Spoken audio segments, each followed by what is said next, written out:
How I came into working with Camille A and dancers. Whew, I I guess I was recommended by a friend of a friend of a friend, and Camille reached out to me. I met with Camille. Camille asked me to play some ragtime, so I played Maple Leaf Rag, and then she showed me some music from the show that she already had, and I listened to it and I played it back to her on the piano. We talked a few minutes. She told me a little bit about the show, and she started talking about Game of Thrones. And the whole time I was wondering, like, so am I going to be on this gig or what? And then eventually at the end of that conversation, I think she said something to the effect of, yeah, rehearsals will begin in such and such time. So I was like, oh, I am on this gig. And I had no idea what this was about. I knew I was going to be playing the piano. I didn't know that I would be writing. That day was the beginning of a 7-year collaboration. You know, working with Camille A. and dancers was my first time working with a choreographer. And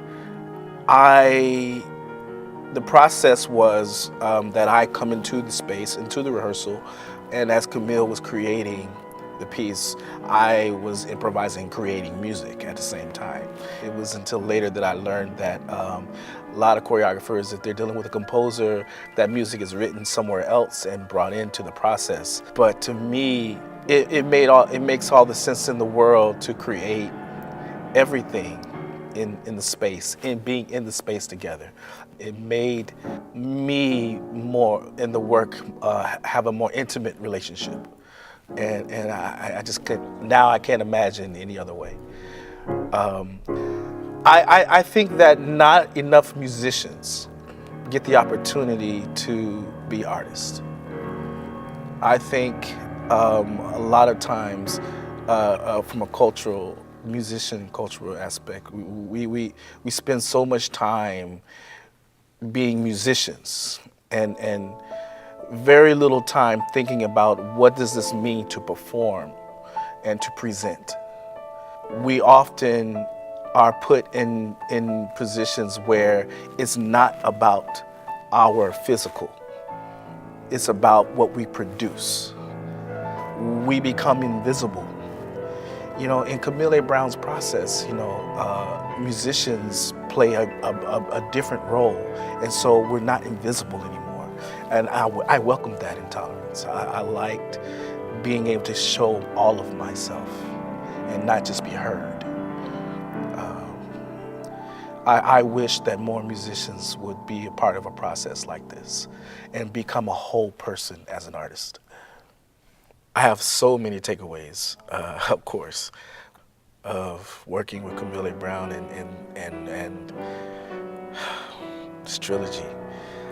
One takeaway I would say is that I learned that I am an artist and that I can do good things and great work, and I can produce beautiful work. I look back at the 7 years and I see that it was very hard at times, and it was very tedious at times, and heartbreaking, and humbling. Now that's the big one, humbling at times, but one of the greatest experiences of my life, and I'm very thankful for it. I didn't expect to learn about collaboration. I didn't expect to develop a whole ideology on the relationship between musicians and art. I didn't expect to learn how to run a company and how to be a leader. And I think I learned that by watching Camille, you know, of how to surround yourself with people who are the best, but at the same time have the best spirit and integrity, and people who are good people and loving, and have a loving company. I learned that. I think that is the biggest thing I learned, that if you're going to do something great, you have to surround yourself with great people and good people.